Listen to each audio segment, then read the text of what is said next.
morning and a very warm welcome. You're watching the Breakfast Rundown on TV1. I'm Therunee Karunaratne, and as always, we're coming to you live from our Newsfirst studios here in Colombo. This morning too, we are ready to bring to you details of all the top stories from here at home and around the world. Stay tuned with us for the news in detail. Let's start off with local news as always. Attorney at Law Priyantha Veerasurya will officially assume duties as the 37th Inspector General of Police of Sri Lanka this morning.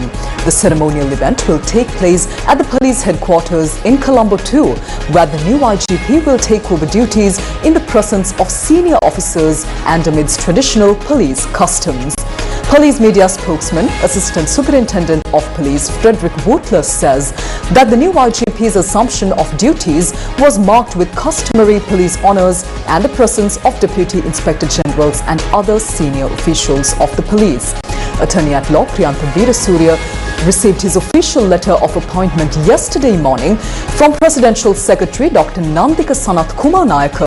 Notably, he becomes the first individual to rise through the ranks of the Sri Lanka Police, from Police Constable to Sub-Inspector to Assistant Superintendent of Police, and be appointed as the Inspector General of Police.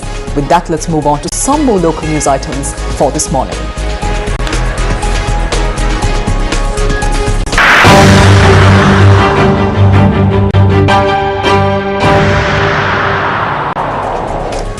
A man was shot in Thunnana Hangballa last night in what appears to be a targeted incident.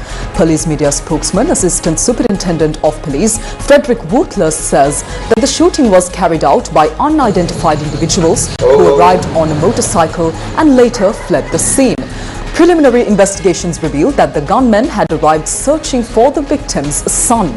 However, when informed that he was not home, they had opened fire on the father instead. The incident reportedly occurred around 10:30 p.m. last night. Police further noted that the victim sustained injuries to one of his legs and is currently receiving treatment at the Avisabella hospital.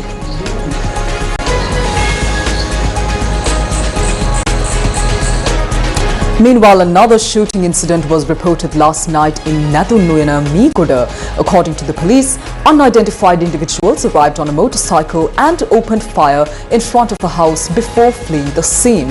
No injuries were reported in this incident.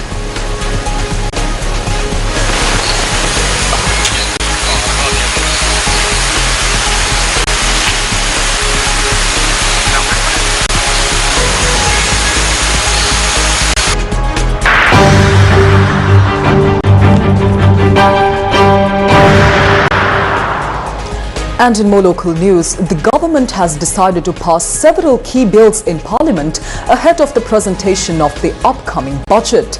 Director of Legislative Services at Parliament, M. Jalat, stated that this was revealed by Leader of the House, Minister Bimal Ratnayake, during the recent party leaders' meeting.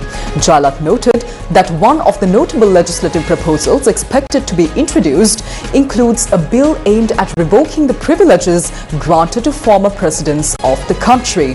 The first reading of the appropriation bill is scheduled to take place on the 3rd of October. This year's budget debate is scheduled to be held from the 6th of November to the 8th of December.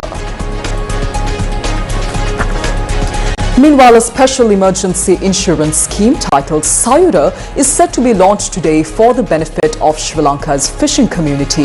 The initiative aligns with the government's broader development agenda under the theme A Rich Country, A Beautiful Life. According to the Agricultural and Agrarian Insurance Board, the new scheme has been introduced in recognition of the high-risk nature of the fishing industry and the vulnerabilities faced by those engaged in it. Chairman of the board, Premasthiri Jasingha Arachi, says that the scheme is designed to be financially accessible and can be renewed annually, tailored to suit the economic conditions of fisherfolk. The Sayura insurance scheme will cover a range of emergency situations, including loss of life at sea or on shore during fishing activities, permanent or temporary disability due to accidents, hospitalization caused by sudden emergencies, funeral expenses, cases of fisherfolk going missing at sea. The official launch of the scheme will be held at 3 p.m. today at the Kudavalla Fairground in Tangol under the patronage of Deputy Minister of Agriculture and Livestock Therunee Karunaratne and Deputy Minister of Fisheries and Aquatic Resources Ratna Gamage. Now, the government of Finland has expressed its willingness to support the digital transformation of Sri Lanka's healthcare system. This assurance was conveyed during a meeting between Minister of Health and Mass Media Dr. Nalinda Jayatissa and Finland's ambassador to Sri Lanka. The discussion focused on the current challenges faced by Sri Lanka's health services and explored opportunities to strengthen bilateral cooperation in the health sector. The Finnish delegation also acknowledged Sri Lanka's people-centered governance approach and shared insights from Finland's advanced healthcare system as part of this discussion. And finally, on to your weather forecast for today. The Met Department says that several spells of showers will occur in the western, Sabaragamuwa and northwestern provinces and in the Kandy, Nuwara Eliya, Galle and Mathura districts. Showers or thunder showers may occur at a few places in the Over province and in the Ampara and Batticaloa districts after 2 p.m. Fairly strong winds of about 30 to 40 kilometers per hour can be expected at times over the western slopes of the central hills and in the northern, north-central, northwestern and southern provinces and in the Trincomalee district. Coming up next is international news for this morning.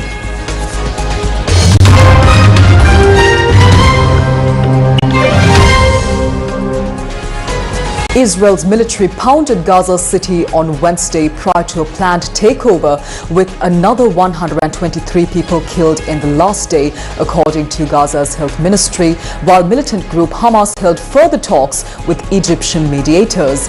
The 24-hour death toll was the worst in a week and added to the massive fatalities from the nearly 2-year war that has shattered the enclave housing more than 2 million Palestinians. Israeli Prime Minister Benjamin Netanyahu reiterated an idea, also enthusiastically floated by the US President Donald Trump, that Palestinians should simply leave. Arabs and many world leaders are aghast at the idea of displacing the Gaza population, which Palestinians say would be like another catastrophe when hundreds of thousands fled or were forced out during a 1948 war. Officials say that Israel's planned re-seizure of Gaza City, which it took in the earlier days of the war before withdrawing, is probably weeks away. That means a ceasefire is still possible, though talks have been floundering and conflict still rages in the region. Residents said that Israeli planes and tanks bombed eastern areas of Gaza City heavily, with many homes destroyed in the Zaytun and Shajaya neighborhoods overnight. Al-Ali Hospital said 12 people were killed in an airstrike on a home in Zaytun. On to more international news for this morning. US President Donald Trump threatened severe consequences if Russia's Vladimir Putin does not agree to peace in Ukraine, but also said on Wednesday that a meeting between them could swiftly be followed by a second that would include the leader of Ukraine. Trump did not specify what the consequences would be, but he has warned of economic sanctions if his meeting with Putin in Alaska on Friday proves fruitless.